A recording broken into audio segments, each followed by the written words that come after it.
तो जैसा कि लास्ट एपिसोड में हमने देखा था कि एफिंग ने चिंगकुन के साथ जबरदस्त मुकाबला करते हुए उसे बुरी तरह से हरा दिया, लेकिन असुरा सोर्ड सेक्ट के एल्डर्स को लग रहा था कि एफिंग ने इवल पावर का यूज करके मुकाबला जीता है। तो एफिंग ने उनके सभी जीनियस डिसाइपल से एक साथ ही फाइट करने का चैलेंज किया। उस मुकाबले में एफिंग ने एक ही सिंगल मूव में उन सभी को धूल चटा दी थी और फिर रिवॉर्ड के तौर पर उसे जो समनिंग जेड मिले थे उसने वो अपनी टोली में बांट दिए।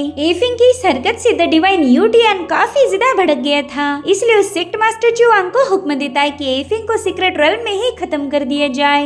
अब आगे तो इस एपिसोड की शुरुआत में हमें सीक्रेट रेल्म दिखाई जाती है, जो कि एक लेजेंडरी प्लेस थी और ये बस 1000 सालों में एक बार ही ओपन होती है। अब वहाँ डिसाइपल्स आपस में ही बात कर रहे थे कि जब रेड मून राइज होगा तभी जाकर रेल्म का डोर ओपन हो सकता है, और तब तक एफिंग भी वहाँ पर पहुँच जाता है। और गाइस, एफिंग का ये नया लुक आपको कैसा लगा मुझे कमेंट करके जरूर बताना। वो देखता है कि वहाँ पर उस रीजन के टॉप टैलेंटेड डिसाइपल्स मौजूद हैं। ये वही जीनियस है जो आगे चलकर अपने अपने सेक्ट के लीडर की पोजीशन को इनहेरिट करेंगे। वहाँ पर हम लू जियाओ नाम की बंदी को देखते हैं, जो कि शुआनफिंग सोर्ड सेक्ट की डायरेक्ट डिसाइपल है। साथ ही साथ वहाँ पर हमें शू मिंग भी दिखाया गया, जो कि असुरा सोर्ड सेक्ट का ट्रू डिसाइपल था, और सेक्ट मास्टर चुआंग ने इसी बंदे को एफिंग को मारने का जिम्मा दिया है। इधर जिली एफिंग को बता रही थी कि मैंने इस जगह के बारे में काफी सारी जानकारी हासिल की है। सीक्रेट रेल्म में टोटल 3 रेस्ट्रिक्शंस होंगे। उन रेस्ट्रिक्शन को हटाने के बाद ही गॉडली आर्टिफैक्ट हमें मिल सकते हैं, लेकिन वो रेस्ट्रिक्शन कहाँ पर सेटअप है उसका लोकेशन बहुत ही कम लोगों को पता है। मेरे ख्याल से द डिवाइन के करीबी लोग ही उस लोकेशन के बारे में जानते होंगे, जिस पर एफिंग कहने लगा कि तुम बिल्कुल टेंशन मत लो, मैं जरूर से उस लोकेशन का पता लगा लूंगा।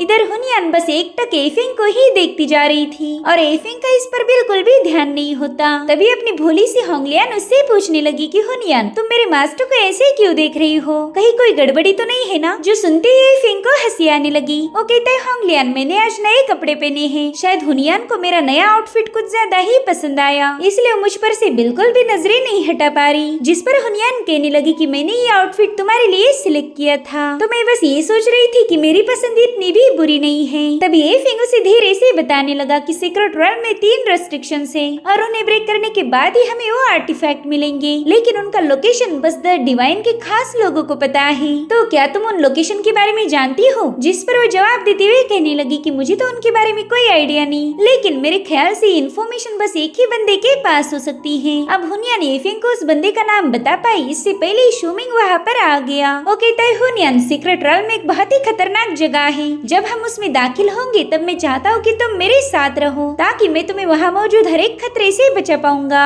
जिस पर हुनियान कहने लगी कि सीनियर, आप मेरी कुछ ज्यादा ही फिक्र करते हो, मगर मैं खुद का ख्याल रख सकती हूँ। जिस पर शूमिंग हंसते हुए कहने लगा कि हाँ, इसमें तो कोई शक नहीं, आफ्टर ऑल तुम द डिवाइन यूटियान की फेवरेट हो, उन्होंने तुम्हें सीक्रेट रेल्म की काफी सारी इंस्ट्रक्शंस दी होंगी। इधर एफिंग उस बंदे की बातों से ही समझ गया कि ये बंदा द डिवाइन से काफी ज्यादा क्लोज है, तो रेस्ट्रिक्शन का लोकेशन भी इसे पता होगा। और उतने में ही आसमान में ब्लड मून राइज होना शुरू हो गया। यही ब्लड मून सीक्रेट रेल्म का डोर ओपन कर सकता था, और तभी सीक्रेट रेल्म के डोर के पास काफी पावरफुल एनर्जी इकट्ठा होने लगी, जिसने तुरंत ही सीक्रेट रेल्म के डोर को ओपन कर दिया था। जो देखते ही सभी डिसाइपल बड़ी ही तेजी से उसमें दाखिल होने लगे। इन सबको खजाने की तलाश थी, किसी भी कीमत पर आर्टिफैक्ट हासिल करना ही इनका मकसद है। इधर एफिंग वहाँ के पत्थरों को महसूस करते हुए कहने लगा कि यहाँ पर एक ऐसा फॉर्मेशन सेटअप किया है जो अपने आप एक्टिवेट होता है। ऐसे फॉर्मेशन कोई मामूली सा कल्टीवेटर तो सेटअप नहीं कर सकता। मेरे ख्याल से जरूर से इस फॉर्मेशन को किसी सेंट एम्परर रेल्म के बंदे ने सेटअप किया होगा। जिसके बाद वो अपने टीम को बताने लगा कि सीक्रेट रेल्म में जाने के बाद तुम सभी पूरी तरह से अलर्ट रहना,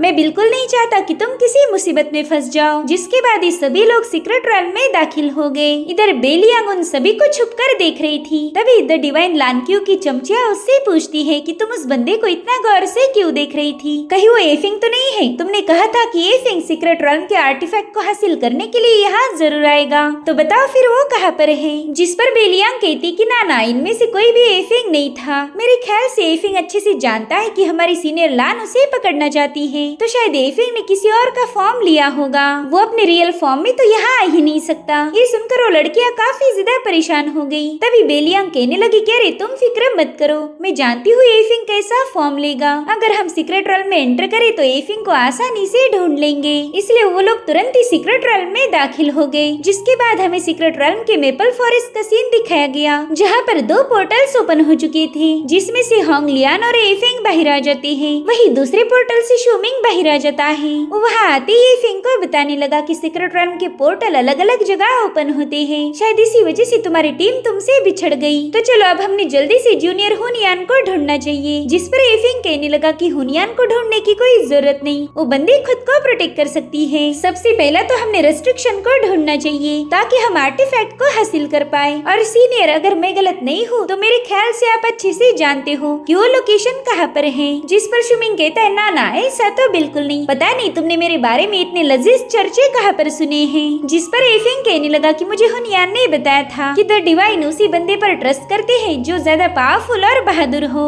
और उसके पास इम्पोर्टेंट टिप्स हो। मेरे ख्याल से हमारे असुरा सोर्ड सेक्ट में आपके जितना बहादुर और कोई नहीं। यहाँ पर एफिंग शुमिंग को चने के झाड़ पर चढ़ा रहा था और शुमिंग भी बड़ी ही आसानी से उसकी बातों में आ गया। वो एफिंग से पूछता है कि बता ना हुनियान मेरे बारे में और क्या बोल रही थी। जिस पर एफिंग कहता है कि हुनियान आपकी काफी ज्यादा इज्जत करती है। उसने कहा था कि जो भी गॉडली आर्टिफैक्ट को सबसे पहले हासिल करेगा वो उसी बंदे के साथ अपने फ्यूचर के बारे में सोच सकती है। और सच बताओ तो मुझे हुनियान की बात सही लगी। आफ्टर ऑल सभी खूबसूरत लड़कियां बस हीरोज को ही पसंद करती है, ना कि किसी लूजर को। ये सुनकर शुमिंग कहता है एफिंग क्या तुम सच बोल रहे हो। जिस पर वो कहता है हाँ सीनियर, भला मैं आपसे झूठ क्यों बोलूंगा। तो शुमिंग ने तुरंत ही हुनियान को ढूंढने का अपना इरादा बदल दिया। वो कह रहा था कि वैसे भी हमारे पास वक्त नहीं है और हुनियान को ढूंढने में हमारा काफी समय जाया होगा, तो क्यों ना हम रेस्ट्रिक्शन की तरफ आगे बढ़े। मेरे ख्याल से हमने पहले गॉडली आर्टिफैक्ट को हासिल करना चाहिए, हुनियान को तो हम बाद में भी ढूंढ लेंगे। तो इस तरह से एफिंग ने उस चालाक बंदे को भी उल्लू बना दिया। मगर वो भले ही एफिंग की बातों में आकर आर्टिफैक्ट ढूंढने के लिए तैयार हुआ हो, लेकिन उसने भी कुछ प्लानिंग की थी। वो दिल में ही कह रहा था कि बस एक बार हम रेस्ट्रिक्शन के पास पहुंच जाए, मैं उसे हटाने के बहाने तो मैं ही खत्म कर दूंगा।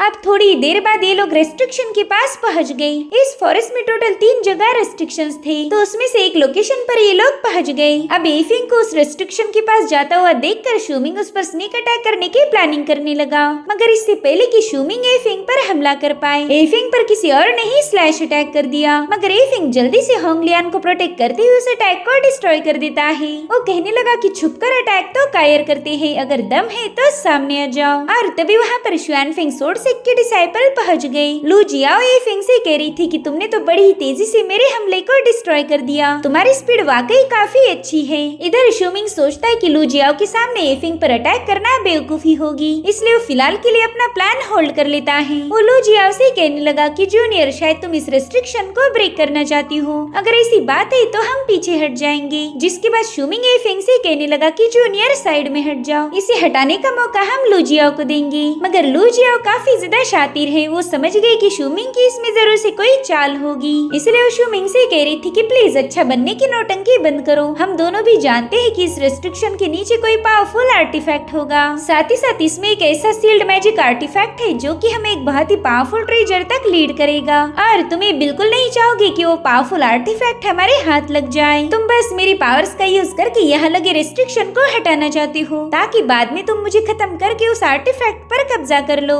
जिसके बाद लू जियाओ ने तुरंत ही एफिंग पर अटैक कर दिया, मगर एफिंग अपनी सोर्ड से उसे डिस्ट्रॉय कर देता है। अब लू जियाओ के साथ ही शुमिंग के साथ भिड़ गए और लू जियाओ का टारगेट था एफिंग। एफिंग उसके साथ फाइट करते हुए कहने लगा कि शायद तुमने उस अल्केमी वर्कशॉप वाले बंदे से बात की है और इसी वजह से तुम लोग मुझे मारने चले आए। जिस पर वो बंदी जवाब देते हुए कहने लगी कि मेरे सेक्ट के एल्डर बहुत ही अजीब तरीके से मारे गए, वो कभी फोर्सफुली ब्रेक थ्रू करने की कोशिश नहीं करेंगे, इसलिए मैं अच्छे से जानती हूँ कि तुम्ही ने उनकी जान ली थी। इधर एफिंग उसके हर एक अटैक को डॉज करते हुए कहने लगा कि वैसे भी वो एल्डर किसी काम का नहीं था, और अगर तुम्हें पता चल भी गया होगा कि मैं उस एल्डर का कातिल हूँ तो भला उससे क्या ही फर्क पड़ेगा, क्योंकि तुम ये बात किसी और को बताने के लिए जिंदा ही नहीं बचोगी। इधर शुमिंग देखता देखता है कि लू जियाओ एफिंग के साथ जबरदस्त मुकाबला कर रही है, इसलिए वो पूरी तरह से रिलैक्स हो गया। उसे लग रहा था कि एफिंग को खत्म करने का काम कोई और कर लेगा, उसे अब अपने हाथ गंदे करने की जरूरत नहीं। इसलिए वो एफिंग से कहने लगा कि तुम इस बंदी के साथ निपट लो और बाकी यहाँ अगर कोई और आ गया तो मैं उन्हें संभाल लूंगा। इधर एफिंग ने लू जियाओ को काफी दूर पुश कर दिया था। एफिंग की ताकत देखो बंदी थोड़ी सी चौंक गई। वो सोच रही थी कि मैंने तो अपनी सारी ताकत का यूज करके इस पर अटैक किया था, मगर ये बंदा तो बड़ी ही आसानी के साथ मेरे मूव्स को रेजिस्ट कर रहा है। इधर एफिंग उससे कहता है कि तुम शुआनफिंग सेक्ट के लोग काफी ज्यादा कमजोर हो और शायद तुम सभी की मौत मेरे ही हाथों लिखी है। जो सुनते ही उस बंदी ने एमराल्ड डियो टेक्निक को एक्टिवेट करते हुए अपने 2 फॉर्म्स को समन कर लिया, जो कि एफिंग पर अटैक करने की कोशिश कर रहे थे। मगर एफिंग उन दोनों को डिस्ट्रॉय करते हुए लू जियाओ से कहने लगा कि तुम मुझे यहाँ बिजी रख के अपनी नई मूव की प्रिपरेशन कर रही थी, ये भी सही है। तो चलो देखते हैं तुमने क्या प्रिपेयर किया। तब तक उस बंदी ने ग्रीन एमराल्ड ड्रैगन को समन किया था, जो देख एफिंग अपनी ड्रैगन सोल की पावर को एक्टिवेट कर देता है। एफिंग कहता है कि तुम्हारा ड्रैगन तो बहुत ही ज्यादा कमजोर है, पता नहीं वो अपने बाप के सामने कितनी देर टिक पाएगा। और अब एफिंग भी अपने गोल्डन ड्रैगन को समन कर लेता है, जिसे देखते ही लू जियाओ काफी ज्यादा डर गई और तभी एफिंग ने holy blade of dragon soul technique का यूज करते हुए उस पर हमला कर दिया। लू जियाओ ने तो सपने में भी नहीं सोचा था कि एफिंग के पास ट्रू ड्रैगन की पावर होगी और अब उन दोनों ड्रैगन्स में एक जोरदार क्लैश होकर ग्रीन ड्रैगन डिस्ट्रॉय हो गया। साथ ही साथ एफिंग ने अपने उसी ब्लो में वहाँ के रिस्ट्रिक्शन को भी ब्रेक कर दिया था, जो देखकर शूमिंग भी सरप्राइज हो जाता है। इधर लू जियाओ अपना एक टोकन बाहर निकाल लेती है। वो कह रही थी कि तुमने हमारे एल्डर को मार दिया और मैं अभी मेरे सेक्ट को इसकी खबर दूंगी, फिर देखते कि तुम यहाँ से जिंदा वापस कैसे जाते हो। मगर इससे पहले कि वो इस जेड टोकन का यूज करे, एफिंग ने बड़ी स्टाइल के साथ अपनी सोड रिलीज करते हुए इस बंदी को खत्म कर दिया। अब एफिंग देखता है कि शूमिंग वहाँ रखे स्टोन को टच करने वाला है, मगर एफिंग ने तुरंत ही उसे रोक लिया। वो कहता है सीनियर आप उस चीज पर कब्जा नहीं कर सकते जो आपकी ना हो। और इसी के साथ एपिसोड यहीं पर एंड हो जाता है। Thank you so much for watching. Bye bye, take care.